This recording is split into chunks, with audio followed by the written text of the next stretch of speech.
আমি মোহাম্মদ জহুরুল হক, প্রভাষক, ব্যবস্থাপনা বিভাগ, কুমারখালী সরকারি কলেজ। অনলাইন ক্লাসে তোমাদের সবাইকে স্বাগত।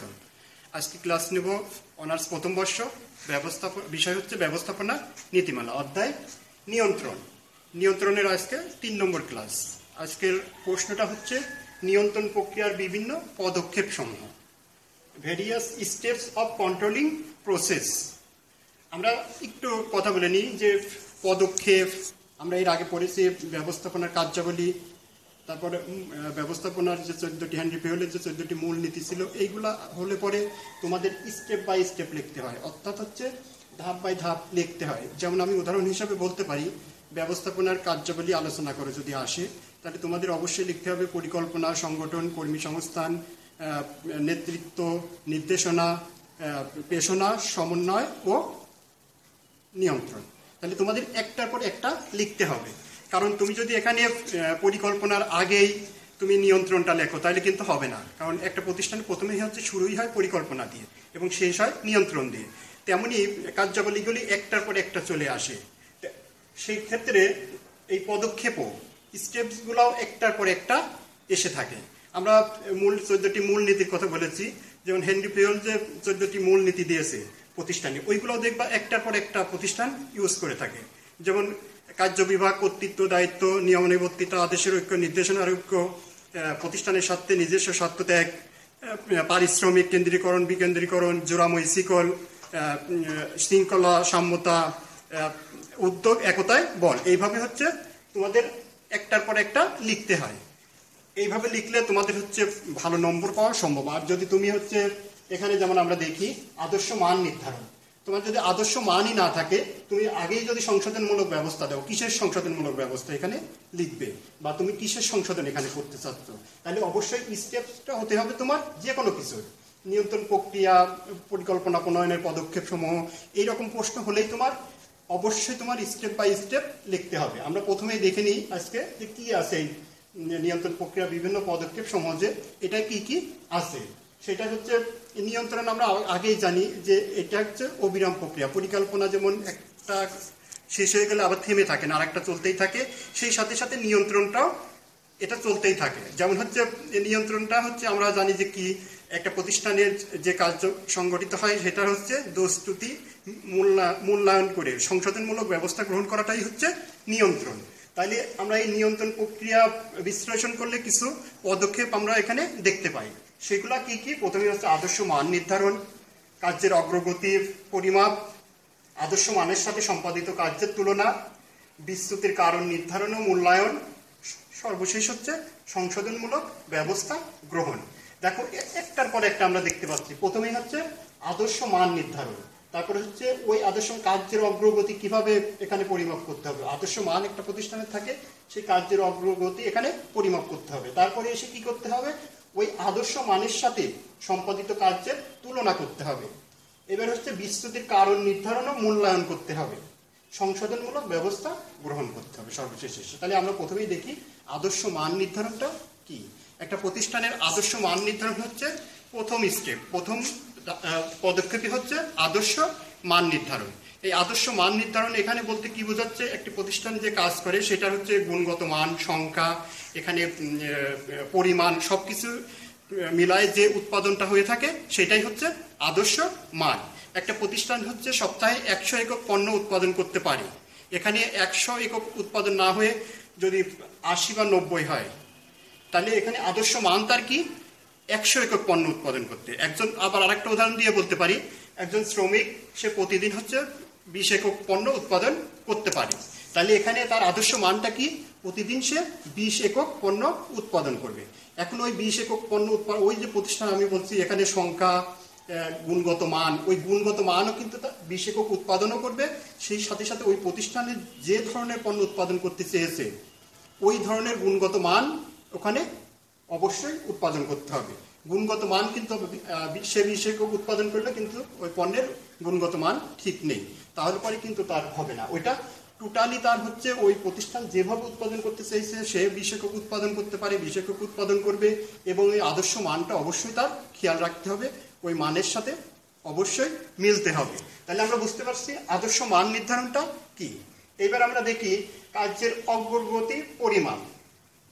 আদর্শ মান নির্ধারণের পরে যখনই কাজ একটা প্রতিষ্ঠানের একটা কাজে চলে যাবে তখন হচ্ছে কার্যের অগ্রগতি অবশ্যই পরিমাপ করতে হবে। কি ধরনের এখানে কার্যের অগ্রগতি হচ্ছে, এখানে বিস্তৃতি ঘটতেছে কিনা, বিস্তৃতি কি পরিমাণ ঘটতেছে। এখানে কার্যের অগ্রগতি যদি পরিমাপ না করা হয় তাহলে ভুল ত্রুটি আসলে পরে সেটা হচ্ছে কোনো প্রতিষ্ঠান ওখানে বুঝতে পারবে না, তাহলে ওখানে সংশোধনমূলক ব্যবস্থাও গ্রহণ করতে পারবে না। আর এই কার্যের অগ্রগতি পরিমাপ যদি ভুল হয় তাহলে একটি প্রতিষ্ঠান যখন ওই কাজ করতে যাবে ওই টোটালি তার হচ্ছে ওই পরিকল্পনাটাই ভুল হয়ে যাবে। আর যদি কার্যের অগ্রগতি পরিমাপ সঠিক হয়ে থাকে তাহলে অবশ্যই ওই যে পরিকল্পনা অনুযায়ী যে আদর্শ মান অনুযায়ী কাজ করতে চেয়েছিল ওই প্রতিষ্ঠান অবশ্যই এখানে সাফল্য অর্জন করতে পারবে। তাহলে কার্যের অগ্রগতি পরিমাপ করাটা এটা হচ্ছে একটি প্রতিষ্ঠানের দ্বিতীয় ধাপ। এবার আমরা দেখি তৃতীয়তে কি বলা হচ্ছে, আদর্শ মানের সাথে সম্পাদিত কার্যের তুলনা। আদর্শ মানের সাথে সম্পাদিত কার্যের তুলনা তার মানে হচ্ছে এই যে আদর্শ যে মান এখানে নির্ধারণ করা হয়েছিল, আমি উদাহরণ হিসেবে বলেছিলাম একজন হচ্ছে প্রতিদিন হচ্ছে 20 একক পণ্য উৎপাদন করতে পারে, বা একটা প্রতিষ্ঠানের 100 একক পণ্য উৎপাদন করা, সপ্তাহে 100 একক পণ্য উৎপাদন করার সক্ষমতা আছে। তাহলে কাজ করার শেষে আমরা দেখে নিই, আমি একটা এখানে তোমাদের সরাসরি বোঝাই দিই যে কার্য বিস্তৃতি ইজিক্যাল টু কার্য বিস্তৃতি সমান হচ্ছে প্রকৃত কার্যফল মাইনাস আদর্শ মান। কার্য বিস্তৃতিটা কিভাবে ধরা পড়ে এখানে আমি তোমাদের উদাহরণ হিসেবে বলছিলাম আদর্শ মানে যে 100 একক পণ্য উৎপাদন করতে পারে, তাহলে হচ্ছে সে প্রকৃত উৎপাদন করলে কতটুকু, তাহলে প্রকৃত উৎপাদন করছে 70 একক, আর আমি বলছি যে আদর্শ মানটা ছিল 100, তাহলে এখানে হচ্ছে মাইনাস 30 একক হচ্ছে কার্য বিস্তৃতি। এটা অবশ্যই বুঝতে পারছো যে কার্য বিস্তৃতি ইজিক্যাল টু প্রকৃত কার্যফল মাইনাস আদর্শ মান। তাহলে প্রকৃত কার্যফল সে আসলে কতটুকু উৎপাদন করছে, প্রতিদিন সে উৎপাদন করতে পারে এত একক, সে আসলে কতটুকু উৎপাদন করছে সেটা হচ্ছে প্রকৃত কার্যফল।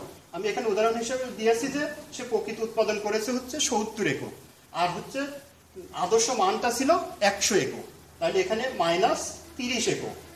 এই যে এখন তুলনা করতে যে আমরা বুঝতেছি হচ্ছে বড় ধরনের একটা প্রতিষ্ঠান যখনই একটা পণ্য উৎপাদন করে তখন কিন্তু ধরে নেয় যে 100 একক উৎপাদন করতে পারবে, 95, 99, 98 একটা কাছাকাছি গেলে তখন সে 100% ধরে নেয়, এটি কোনো বিস্তৃতি না। কিন্তু এই ধরনের একটা বিস্তৃতি ঘটলে অবশ্যই তাকে তুলনা করতে হবে কেন এখানে বিস্তৃতি ঘটলো। তাহলে এই যে আমরা আদর্শ মানের সাথে সম্পাদিত কার্যের অনেক বিস্তৃতি দেখতে পাচ্ছি যে 30 একক এখানে বিস্তৃতি ঘটেছে, এইটা কিন্তু কোনো প্রতিষ্ঠান মেনে নেবে না। তাইলে পরে এখানে আমরা কার্য বিস্তৃতিটা কিভাবে ঘটে থাকে একটা প্রতিষ্ঠান এই নিয়ন্ত্রণ প্রক্রিয়ার যে পদক্ষেপগুলি আছে এর মাধ্যমে জানতে পারে। এরপরে আমরা দেখি হচ্ছে বিস্তৃতির কারণ নির্ধারণ ও মূল্যায়ন। কি কি কারণে বিস্তৃতি ঘটতে পারে, আমরা এখানে বিস্তৃতি দেখেছি 30 একক ঘটেছে, তাহলে এখানে বিস্তৃতির কারণ নির্ধারণ ও মূল্যায়ন। এখানে হচ্ছে কি কি কারণে একটা প্রতিষ্ঠানের ওই কাজের বিস্তৃতি ঘটতে পারে সেটা অবশ্যই নির্ধারণ করতে হবে। এই 4 নম্বরে এসে পদক্ষেপে এসে যে এই কারণে হচ্ছে এই বিস্তৃতি ঘটেছে, একজন শ্রমিক বিভিন্ন সমস্যার কারণে তার শারীরিক অসুস্থতা বা এই ধরনের কোনো কিছু হলে পরে মেনে নিতে পারে, কিন্তু সে ইচ্ছাকৃত যদি হচ্ছে বিস্তৃতি ঘটায় তাহলে পরে কিন্তু ওই প্রতিষ্ঠান অবশ্যই ওইটা মেনে নেবে না। সেই ক্ষেত্রে বলা হচ্ছে নির্ধারণ করতে হবে কেন এটা বিস্তৃতি ঘটেছে, সেই সাথে সাথে মূল্যায়ন করতে হবে যে আসলে সে যা বলতেছে এই কারণে এখানে বিস্তৃতি ঘটেছে সেটা ঠিক আছে কিনা, সেটাই হচ্ছে মূল্যায়ন। তাহলে পরে আর যদি আমরা এখানে হতো যে ওই যে একটা প্রতিষ্ঠান প্রথমে ধরেই নেয় যে 100 একক উৎপাদন করবে, কাছাকাছি একটা পর্যায়ে গেলে পরে আমরা 100% ধরে নিব, তাহলে সেই পর্যায়ে গেলে তখন আর হচ্ছে এখানে এই অতটা মূল্যায়ন করার দরকার হতো না যে কেন সে উৎপাদন করতে পারলো না, কি কারণে উৎপাদন করতে পারলো না, এখানে সন্তুষ্টি কার্য বিস্তৃতি যদি না, আর যদি 100 এককই হয়ে যেত, আদর্শ মানও 100, প্রকৃত কার্যফলও যদি 100, তাহলে পরে এইটার মূল্যায়ন হতো অত্যন্ত সুন্দর যে এখানে সে সুন্দরভাবে কাজটা সম্পাদন করতে পারছে। তাহলে এই 4 নম্বর পদক্ষেপে এসে আমাদের দেখতে হবে যে একটা প্রতিষ্ঠানের দেখতে হবে ওই বিস্তৃতির কারণ, এই যে এখানে যে বিস্তৃতি ঘটেছে এই বিস্তৃতির কারণ কেন ঘটলো সেটার আবার হচ্ছে অবশ্যই এখানে মূল্যায়ন করতে হবে।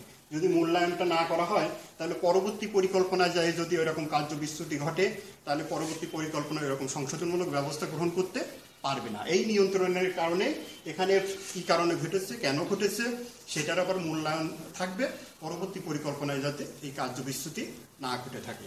আমরা এবার দেখি পঞ্চমে কি বলতেছে। পঞ্চম পদক্ষেপে প্রসেসটা হচ্ছে সংশোধনমূলক ব্যবস্থা গ্রহণ। সর্বশেষ এসে এই যে এখানে আদর্শ মান নির্ধারণ করা হয়েছিল, কার্যের অগ্রগতি পরিমাপ করা হয়েছে, আদর্শ মানের সাথে সম্পাদিত কার্যের তুলনা করা হয়েছে। কার্যের তুলনা করতে যে আমাদের কি বিচ্যুতি ধরা পড়েছে সেটা আমরা বুঝতে পারছি। তারপর বিচ্যুতির কারণ নির্ধারণ করা হয়েছে, সেটা মূল্যায়ন করা হয়েছে। এবার শেষে এসে সেটা সংশোধনমূলক ব্যবস্থা গ্রহণ করা হচ্ছে। সংশোধনমূলক ব্যবস্থা গ্রহণে কি কি আসতে পারে? এখানে পরিকল্পনায় যদি কোনো ভুল থেকে থাকে সেটা অবশ্যই সংশোধনমূলক ব্যবস্থা গ্রহণ করতে হবে। আবার ডিরেকশন যদি ভুল থেকে থাকে, ওই যে অধীনস্থদের এখানে নির্দেশনা দেওয়া হয়, ঊর্ধ্বতন যিনি থাকে তার মাধ্যমে একটা কাজ সম্পাদন করা হয়, ওই ঊর্ধ্বতন অথবা প্রকল্প পরিচালক যিনি থাকে তার মাধ্যমে একটা প্রকল্পের কাজ শেষ করা হয়। উনি তার যে অধীনস্থ থাকে তাদেরকে যে নির্দেশনাটা দিয়েছিল সেই নির্দেশনা ঠিক ছিল কিনা, সেই নির্দেশনার আলোকে কাজ করেছিল কিনা। এখানে নির্দেশনায় যদি ভুল থাকে তাহলে ওই নির্দেশনাটা অবশ্যই এখানে সংশোধন করতে হবে। আর 2 নম্বরে কি আসতে পারে? এখানে হচ্ছে ওই যে অধীনস্থ যারা থাকে তাদের মান উন্নয়ন, অর্থাৎ শ্রমিকদের মান উন্নয়ন। এই মান উন্নয়নটা কিভাবে করা যেতে পারে? তাদের প্রশিক্ষণের মাধ্যমে। হাতে কলমে যে শিক্ষা দেওয়া হয় সেটাই তো প্রশিক্ষণ। তাহলে ওই প্রশিক্ষণের মাধ্যমে শ্রমিক কর্মচারী বা অধীনস্থদের মান উন্নয়ন করা যায়। তারপরে 3 নম্বর সংশোধনমূলক ব্যবস্থা কি আসতে পারে? একটি প্রতিষ্ঠানের যে যন্ত্রপাতি থাকে, উপকরণ থাকে, সেইগুলির হচ্ছে আধুনিকরণ করা যেতে পারে, সেইগুলির মান উন্নয়ন করা যেতে পারে। এখন অনেক আগে যেভাবে পণ্য উৎপাদন করা হতো, এখন কিন্তু সেরকম পণ্য উৎপাদন করা হয় না। অনেক প্রতিষ্ঠান আমরা দেখি, একটা উদাহরণ দিয়ে বলতে পারি, এই যে চিপস বা কোকাকোলা আমরা টিভিতে অ্যাডে দেখি, যে র মেটেরিয়ালস বা কাঁচামাল লাগে ওরা ওইটা মেশিনের মাধ্যমে দিয়ে দিচ্ছে, ওইটা আবার একবারে প্যাকেটজাত হয়ে বের হয়ে আসতেছে। তাইলে এখন যদি কোনো প্রতিষ্ঠান ওই আগের মতো হাতে ওইটা হচ্ছে চিপস উৎপাদন করে ওটা হাতে আবার প্যাকেটিং যদি করে, তাহলে পরে কিন্তু সেইটা আর হচ্ছে এই যে প্রতিষ্ঠানগুলো প্রাণ বা বিভিন্ন কোম্পানি এটা ব্যবহার করতেছে ওই উপকরণ বা যন্ত্রপাতি, সেটার সাথে কিন্তু মিলবে না। তাহলে ওইটা অবশ্যই পিছনের দিকে পড়ে থাকবে। আর যারা এই যে আধুনিক যন্ত্রপাতি ব্যবহার করতেছে, উন্নত মানের যন্ত্রপাতি ব্যবহার করতেছে, সেই কারণে কিন্তু তাদের পণ্যের মান অনেক ভালো হচ্ছে এবং ভোক্তারা সেটা সহজে ক্রয় করতেছে বা তারা ভোগ করতেছে। তাহলে পঞ্চম কি আসতে পারে? যে পরিকল্পনায় যদি কোনো ভুল থেকে থাকে, সেটা অবশ্যই সংশোধনমূলক ব্যবস্থা গ্রহণ করতে হবে। তাহলে সর্বশেষে এসে সংশোধনমূলক ব্যবস্থা গ্রহণ কি কি করলে পরে এখানে হচ্ছে পরবর্তী পরিকল্পনা ভালো হতে পারে। ওই প্রতিষ্ঠানের যে পরে যে কাজগুলো করবে, আগের যে কাজ সেইগুলোয় যে ভুল হয়েছিল সেই ভুলটা যাতে পুনরায় আর না হয়, সেটাই হচ্ছে সংশোধনমূলক ব্যবস্থা গ্রহণ। যে এখানে তার হচ্ছে দিক নির্দেশনা যদি ভুল থেকে থাকে সেটা সংশোধন করতে হবে।